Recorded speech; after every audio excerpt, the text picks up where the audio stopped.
Hi everyone, कैसे हो? I hope सभी अच्छे होंगे, स्वस्थ होंगे, मस्त होंगे। पिछले क्लास में हमने बात की थी इम्यूनोलॉजी के कुछ क्वेश्चंस की। और इसी क्रम में मैं एक नया जो है सेशन लेके आया हूँ इम्यूनोलॉजी के क्वेश्चंस का। ये सभी क्वेश्चंस क्या होंगे? पीवाईक्यूज होंगे, जो कि आपको सीयूईटी और गेट पी आईटी जेम सभी में क्या होंगे, हेल्पफुल रहेंगे। तो आज हम इसमें बात करेंगे कुछ क्वेश्चंस में इम्यूनोलॉजी की। ठीक है। तो सबसे पहले हमारा क्वेश्चन होगा फर्स्ट क्वेश्चन। देखिए, choose odd option about cell mediated immune response.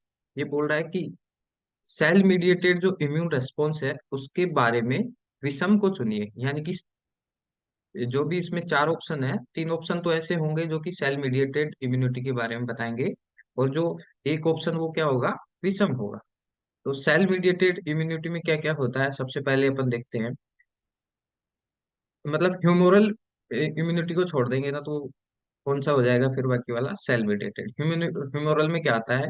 Antibodies. Humoral में क्या आता है? एंटीबॉडीज। एंटीबॉडीज किस में आएंगे? ह्यूमोरल में। बाकी जो साइटोटॉक्सिक टी सेल्स हैं, मैक्रोफेजेस हैं और इंटरल्यूकिन्स हैं, ये किस में आ जाएंगे? Cell mediated. ठीक है,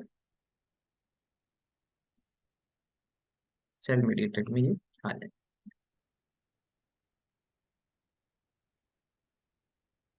ये तो हो गया। तो अब देखिए, फर्स्ट है T cytotoxic cells, macrophages, interleukins. तो एक फोर्थ है एंटीबॉडीज। तो एंटीबॉडीज क्या हो गया? और ऑप्शन हो गया। तो आंसर इसका क्या हो गया?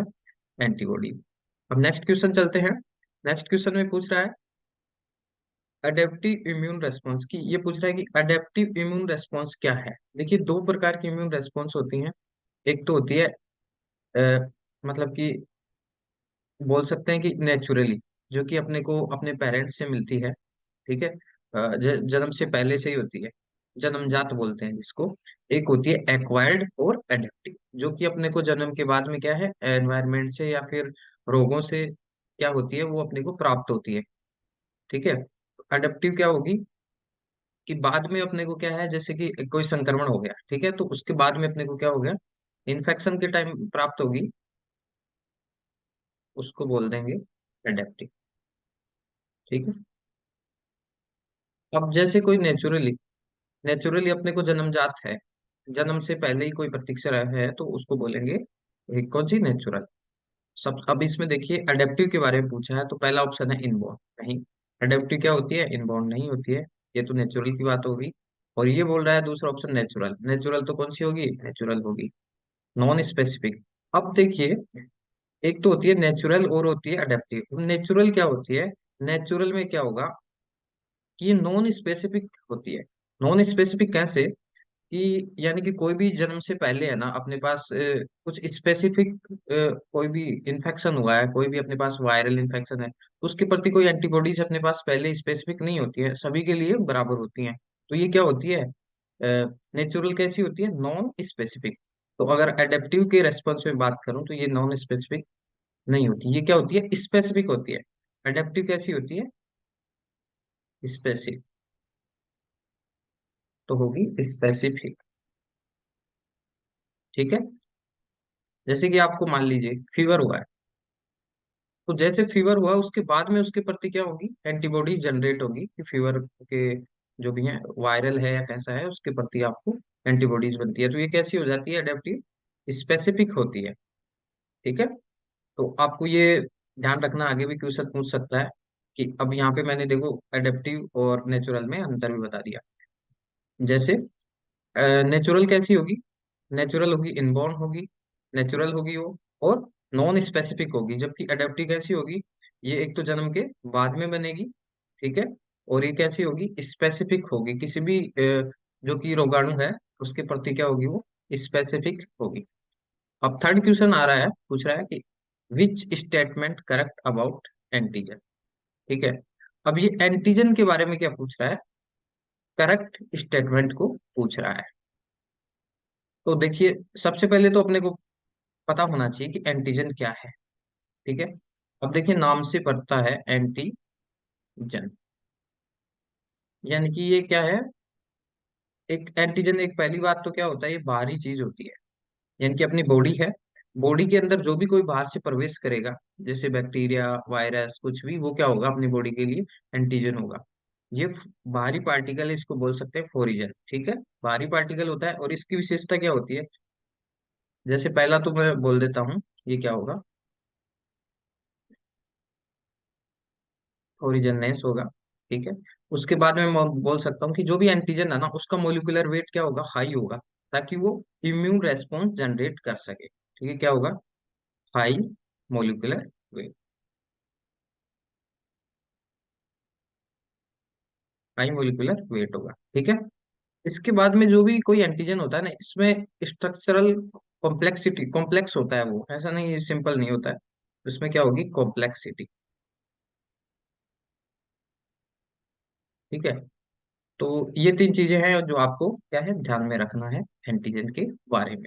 तो अब स्टेटमेंट अपना क्वेश्चंस को देख लेते हैं। क्वेश्चन में कौन कौन से ऑप्शन है। पहला है हाई मोलिकुलर वेट, तो ये बात तो क्या हो गई, एंटीजन के बारे में सही हो गई। दूसरा है स्ट्रक्चरल कॉम्प्लेक्सिटी, जो कि अपने बात की, ये भी क्या हो गया, सही हो गया।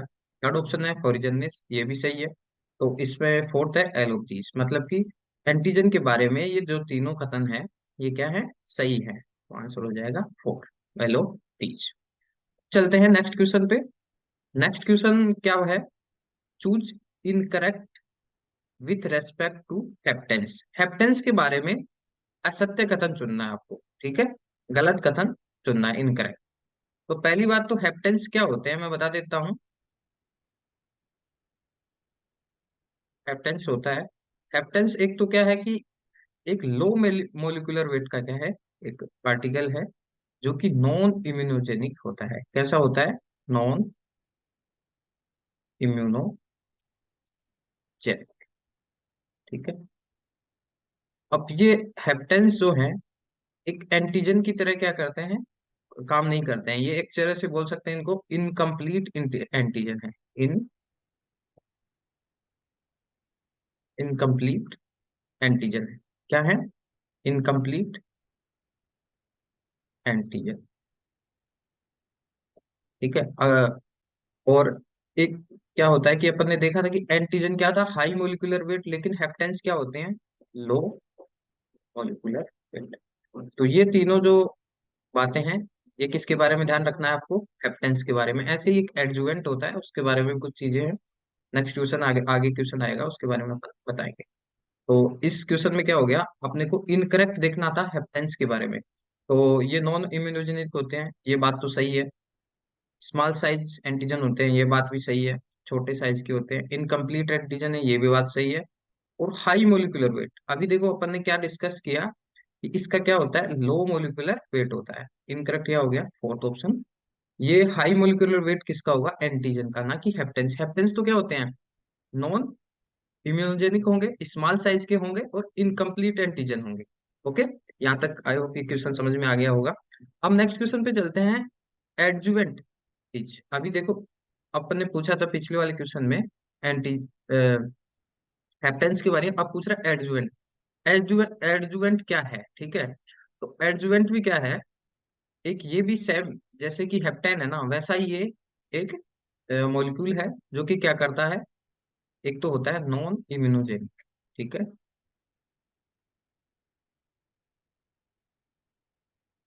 नॉन इम्यूनोजेनिक,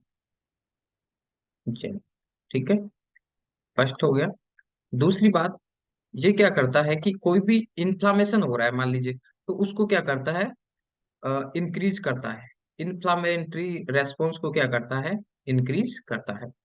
और एक होता है इसका काम, जैसे कि अपन पढ़ेंगे आगे, बी सेल और टी सेल वगैरह होते हैं ना, उनमें को स्टिमुलेटरी स्टिमुलेटरी रेस्पॉन्स होती है, उसको क्या करता है, ये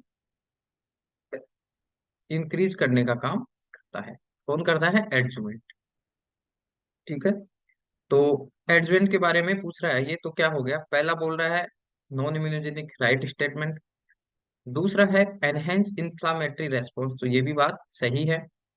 और तीसरा है स्टिमुलेट्स को स्टिमुलेटरी रेस्पॉन्स, तो ये बात भी क्या है, सही है। तो एडजुवेंट के बारे में ये सभी तीनों कदम क्या हो गए, सत्य है, तो आंसर फोर हो गया। यहाँ तक आई होप आपको ये क्वेश्चन समझ में आया होगा। फिर चलते हैं अगले क्वेश्चन पे। पेपेन डाइजेशन रिजल्टिंग, पूछ रहा है कि पेपेन से जब एंटी, ये देखिए यहाँ पे दिया नहीं है, लेकिन ये एंटीबॉडी के बारे में बात कर रहा है। अब एंटीबॉडी के बारे में बात कर रहा है, तो जैसे एंटीबॉडी है, मान लीजिए ये अपने पास एंटीबॉडी, ठीक है, यहाँ पे देखिए ये एंटीबॉडी है, ये दो लाइट चेन हो गई, ठीक है, ये हो गई हैवी चेन, ये हैवी चेन हो गई, और ये हैवी चेन हो गई, ये दोनों क्या हो गई, लाइट चेन। ठीक है, यहाँ तक आई होप ये आपको समझ में आया होगा। अब ये पूछ रहा है कि पेपेन से जब मैं डाइजेस्ट कर दूं, एक्चुअली एंटीबॉडी में क्या होते हैं, इंट्रा इंट्रा डाइसल्फाइड बॉन्ड और इंटर, यहाँ दो बॉन्ड होते हैं डाइसल्फाइड, एक यहाँ होता है, एक यहाँ होता है, तो चार बॉन्ड तो क्या होते हैं, लाइट और हैवी चेन के मध्य, यानी कि यहाँ दो तो हो गई हैवी हैवी के मध्य, दो लाइट और हैवी के मध्य, और बाकी जो क्या होते हैं आपस में ही होते हैं, या तो हैवी के मध्य होंगे या लाइट के मध्य होंगे। तो अब पेपेन से जब डाइजेस्ट किया जाएगा, पेपेन क्या है, एक पपीता से प्राप्त किया गया, कहाँ से मिलता है, पपीता से, पी पेपेन कहाँ से मिलेगा, पपाया, ठीक है, मिलेगा पपाया से। अब जब इसको डाइजेस्ट करता है ना, पेपेन क्या करेगा, इसको कट करेगा अबोव द डाइसल्फाइड को, ठीक है, यहाँ से ये कट करेगा। देखिए जब पेपेन डालेंगे तो ये क्या करेगा, ये दो दो दो जो डाइसल्फाइड बॉन्ड है उसके ऊपर से काटेगा, तो अपने को क्या, ये तो कौन सा रीजन होते हैं, फैब रीजन, ये वाला होता है फैब, सेम ऐसे ही इधर होगा, तो बोल देंगे फैब, और ये वाला जो पार्ट होता है नीचे वाला, इसको बोलते हैं एफसी, ठीक है।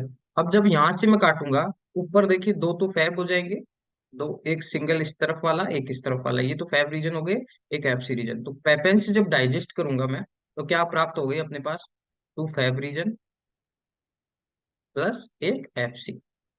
तो ये बात समझ में आई। चलो अब क्वेश्चन क्या पूछ रहा है, पेपेन डाइजेशन रिजल्टिंग, तो पेपेन के डाइजेशन अगर एंटीबॉडी पे कराएंगे तो क्या मिलेगा अपने को, टू फैब प्लस एक एफसी, ठीक है। अब ऑप्शन में देखते हैं, तो ये बात तो सही है, दूसरे में क्या बोल रहा है, फैब टू, मतलब कि फैब टू का क्या बोल रहा है, डाइमर, डाइमर का मतलब होता है कि ये जो दो फैब है ना वो एक साथ आए। अब तो यहाँ से देखिए डाइसल्फाइड तो है नहीं, तो ये क्या हो जाएगा, अलग अलग। अगर ये अगर मान लीजिए यहाँ से काटे, यहाँ से काटेगा तो डाइसल्फाइड के द्वारा दोनों फैब क्या होंगे, बंधे होंगे, और ये कुछ इस प्रकार से एक आ जाएगा, ओके। तो ये फैब टू का डाइमर प्लस एफ सी, तो ये भी इनकरेक्ट हो गया, दो लाइट है भी, ये भी इनकरेक्ट हो गया, ठीक है।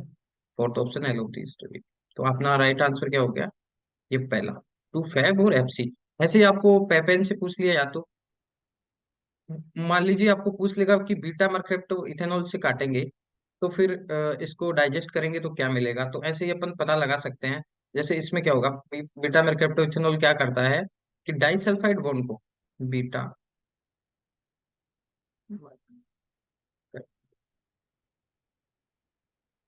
इथेनॉल, ये क्या करता है,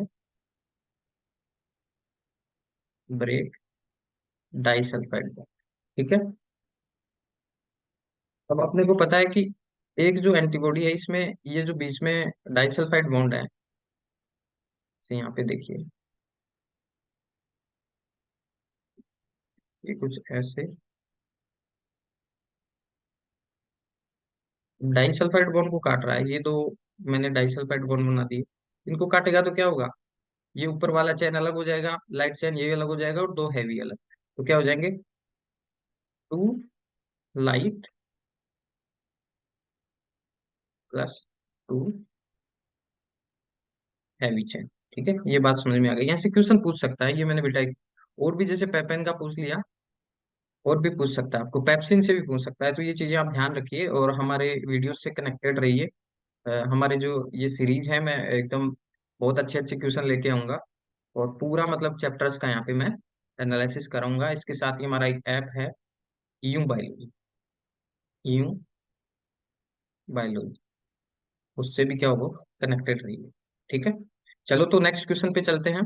नेक्स्ट क्वेश्चन पूछ रहा है पेंटामेरिक इम्यूनोग्लोबिन। अब देखिए, इम्यूनोग्लोबिन्स के बारे में पूछ रहा, कौन सी के बारे में, पेंटामेरिक। अब आपको पता है कि अपने पास कितने प्रकार के इम्यूनोग्लोबिन है, 5 प्रकार के। ठीक है, कौन कौन से हैं? आईजी इम्यूनोग्लोबिन, जी, ए, एम, ई और डी। ठीक है, ये पूछ रहा है कि पेंटामेरिक फॉर्म कौन सा है। अब आपको पता है ना कि आईजी ए है, जो क्या है, डाइमेरिक, डाइमेरिक है। ये सब क्या है, मोनोमेरिक। ये सारे क्या है, मोनोमेरिक। और जो आईजीजी क्या है,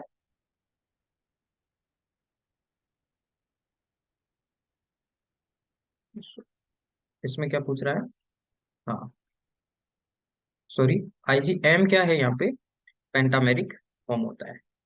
ठीक है, आईजीएम कैसा होगा, ठीक है?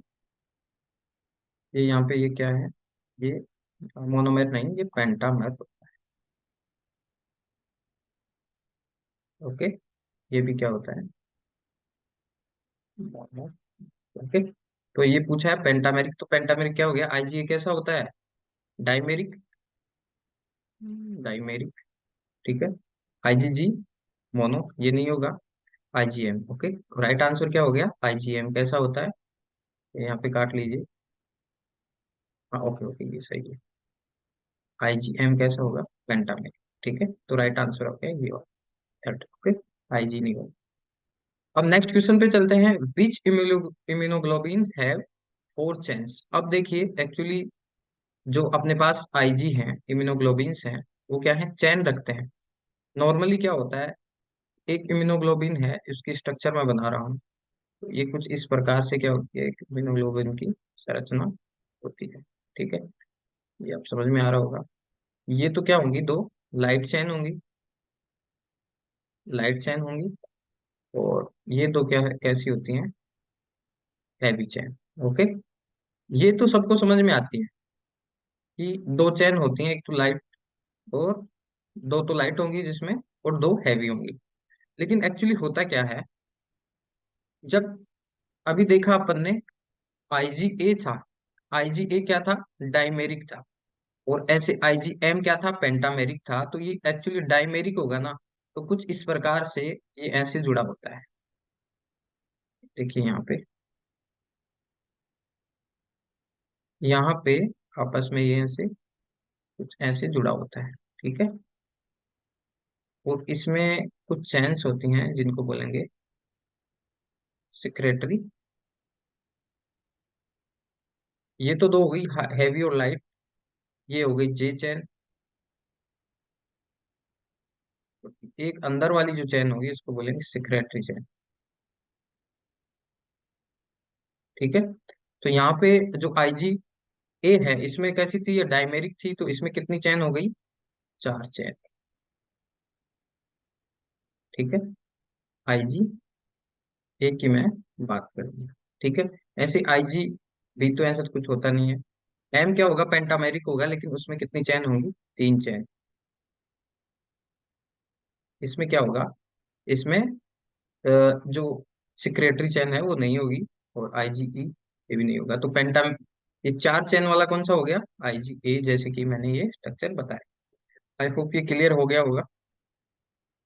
उसके बाद में चलते हैं, which immune response is responsible for graft rejection. अब देखिए अपन क्या करते हैं, कई बार क्या होता है ना, ग्राफ्ट कोई भी ऑर्गन है उसको ट्रांसप्लांट करते हैं, तो कई बार अपना इम्यून सिस्टम है उसको क्या कर देता है, रिजेक्ट कर देता है। तो उसके पीछे क्या रीजन होता है, उसके पीछे रीजन होता है, अपने अंदर दो प्रकार की इम्यूनिटी होती है ना, cell mediated immunity, mediated immunity, एक होती है ह्यूमोरल इम्यूनिटी।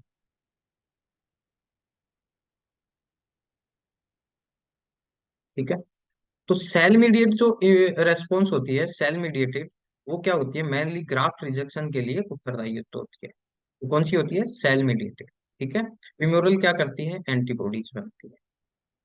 ठीक है, यहाँ तक क्लियर है। तो इसका आंसर हो जाएगा सेल मीडिएटेड इम्यूनिटी। इम्यूरल नहीं होगा, बहुत नहीं होंगे। ठीक। तो ग्राफ्ट रिजेक्शन ये बहुत बार क्वेश्चन में जो एग्जाम में आया हुआ है, इसको ध्यान से देखिएगा, समझिएगा, और इसको याद रखना है कि ग्राफ्ट रिजेक्शन के लिए मोस्ट कौन सी जो कि एंटीबॉडी है, सॉरी, इम्यून रेस्पॉन्स है, वो उत्तरदायी होती है। ठीक है, कौन सा होगा? Cell mediated. ये गेटवी में, आईआईटी में बहुत बार पूछा गया क्वेश्चन है। ठीक है। और नेक्स्ट क्वेश्चन आ गया है, चूज इनकरेक्ट ऑप्शन। अब देखिए, पहले तो क्वेश्चन आराम से पढ़ना है कि क्या करेक्ट पूछ रहा है, इनकरेक्ट। अब इनकरेक्ट पूछ रहा है। ठीक है, इनकरेक्ट पूछ रहा है, तो पहला ऑप्शन क्या दे रखा है? एमएससी। एमएससी फर्स्ट दे रखा है, फिर present on all nucleated cell. तो ये बात तो सही है, सही बात है कि एल न्यूक्लिएटेड सेल में क्या होगा? एमएचसी फर्स्ट प्रेजेंट होगा। अब CD4 जो रिसेप्टर है उसके बारे में बोला है कि ये हेल्पर टी पे पाया जाता है, तो ये बात भी सही है। ठीक है, CD4 किस पे पाया जाएगा? हेल्पर टी पे। और CD8 किस पे पाया जाएगा? साइटोटॉक्सिक सेल पे। तो नेक्स्ट ये वाला दे दिया ऑप्शन में कि CD8 कहाँ पाया जाएगा? साइटोटॉक्सिक टी सेल पे। ठीक है, तो यहाँ पे कोई इनकरेक्ट स्टेटमेंट नहीं है, तो सभी क्या हो जाएंगे? सही। तो नन ऑफ दीज इसका आंसर आ जाएगा। और फिर नेक्स्ट क्वेश्चन दिया है कि which of the following is not secondary lymphoid organ. अब ये क्वेश्चन को देखिए, इसमें दिया हुआ है नॉट सेकेंडरी लिम्फोइड ऑर्गन, यानी कि कौन सा जो इसमें निम्नांकित जो दिए गए हैं इनमें कौन सा है जो कि सेकेंडरी लिम्फोइड ऑर्गन नहीं है। ठीक है, तो आपको पता है ना, सेकेंडरी जो है एक होता है प्राइमरी। ठीक है, प्राइमरी में कौन से आते हैं? बोन मेरो,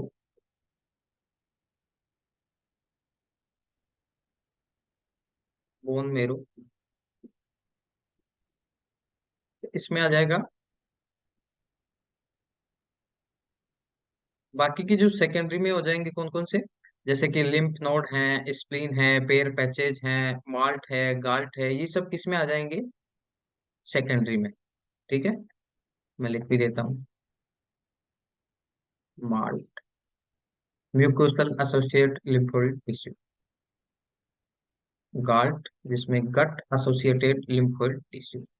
ठीक है, ऐसे ही साल्ट है, skin associated lymphoid tissue. I hope ये समझ में आया होगा।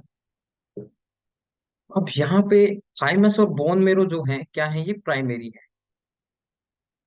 थाइमस एंड बोन मेरो, ये क्या है? दोनों primary.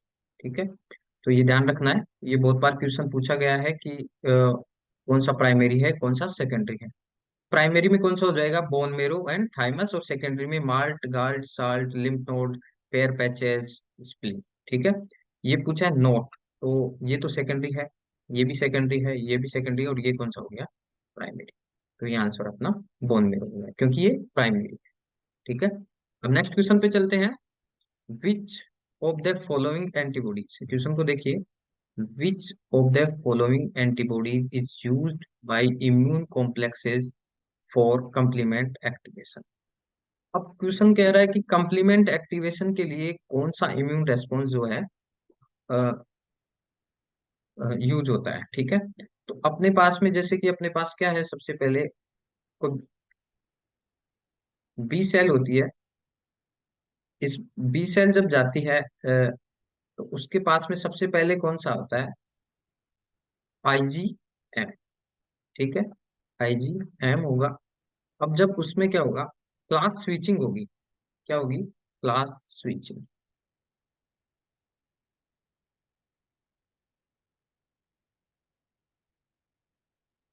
Class switching, class switching होगी तो ये क्या बनाएगा? IgG, IgA, IgE, ये सारी एमिनोग्लोबिन्स बनाएगा। तो सबसे पहले कौन सा होता है उसमें? IgM। ठीक है, और कॉम्प्लेक्स कंप्लीमेंट एक्टिवेशन, और कंप्लीमेंट एक्टिवेशन के से पहले भी क्या होगा? IgM। तो इसका आंसर आ जाएगा, ये तो नहीं होगा, IG। ठीक है, तो आई थिंक आपको ये समझ में आ गया। Which of the following is the last, sorry, least abundant immunoglobins class in a normal adult. सबसे कम जो कि इम्यूनोग्लोबिन है एक एडल्ट में पाई जाती है। इनका कुछ क्रम इस प्रकार से होता है इम्यूनोग्लोबिन्स का, बहुलता का। इसको आप याद रखेंगे, गमदे, IGGA।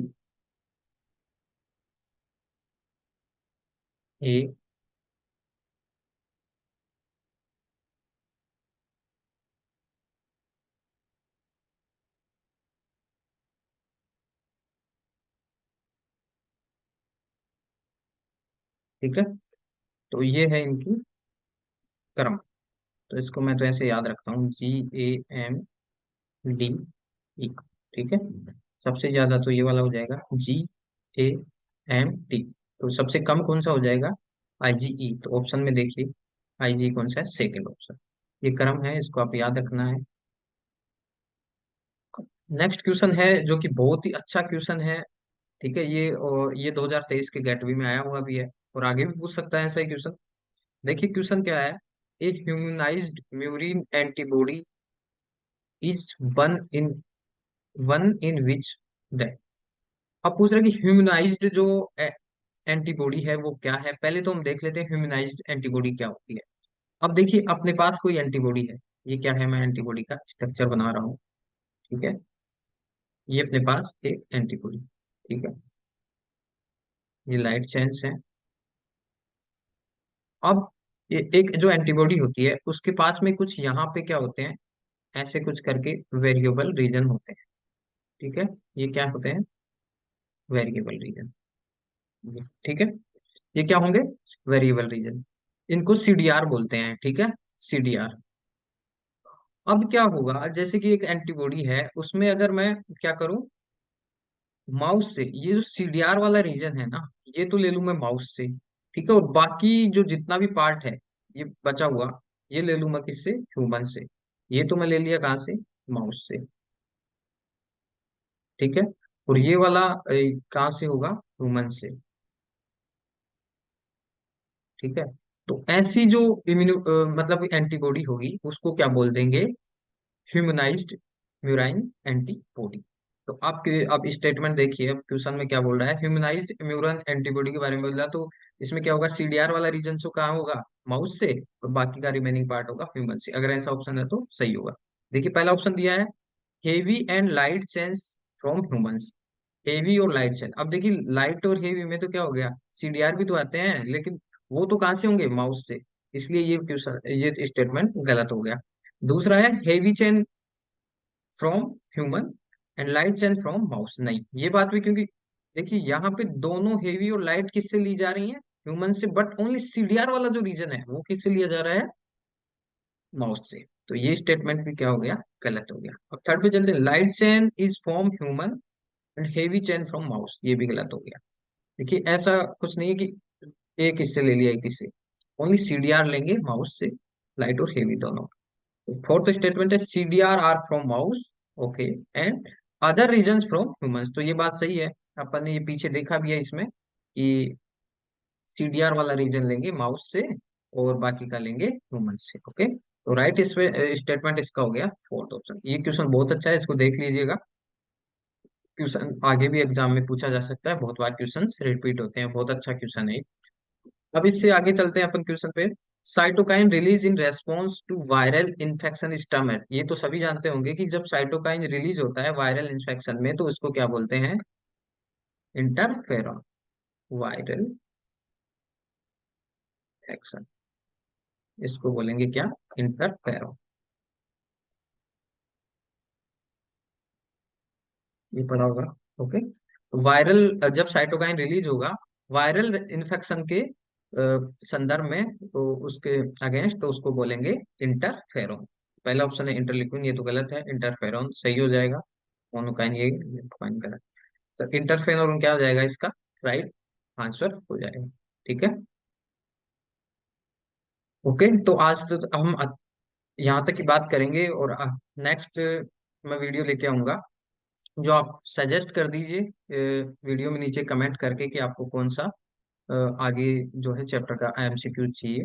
तो मैं उसी के अकॉर्डिंग क्या करूँगा, क्वेश्चन बना लूंगा। तो हमसे आप जुड़े रहिए, और हमारा एक प्ले स्टोर पे एप्लीकेशन है EU बायोलॉजी। तो उससे भी आप जुड़ जाइए, ताकि आपको गेट बी से रिलेटेड अपडेट हैं और भी बहुत सारे एमसीक्यू फ्री सेशंस हैं वो आपको यहाँ से मिलते रहेंगे। और बायोटेक यूनिवर्स से जुड़े रहिए। हमारा चैनल है बायोटेक यूनिवर्स, उससे जुड़े रहिए लगातार। अपडेट जो भी, जैसे भी मैं नया वीडियो डालूंगा, बहुत सारे क्वेश्चंस के सीरीज लेके आऊंगा। नेक्स्ट वाला जो है, अब हमने इम्यूनोलॉजी के 2 पार्ट कर लिए, इससे नेक्स्ट आप जो कमेंट बॉक्स में कमेंट कीजिए, उसी हिसाब से मैं नया सेशन लेके आऊंगा। तो आई होप यहाँ आपको क्वेश्चन अच्छे लगे होंगे, और सजेस्ट कमेंट सेक्शन में जाके सजेस्ट जरूर कर दीजिएगा। तो जो भी कमी है दूर करने की कोशिश की जाएगी, और नेक्स्ट वीडियो में मैं लेके आऊंगा जो आप कमेंट सेक्शन में मेंशन करोगे उसी का सीरीज, जो कि पीवाई क्यू होंगे, कुछ नए क्वेश्चन होंगे जो आपको हेल्पफुल होंगे आईटी जैम में, गेट बी में। Okay, thank you. जय हिंद।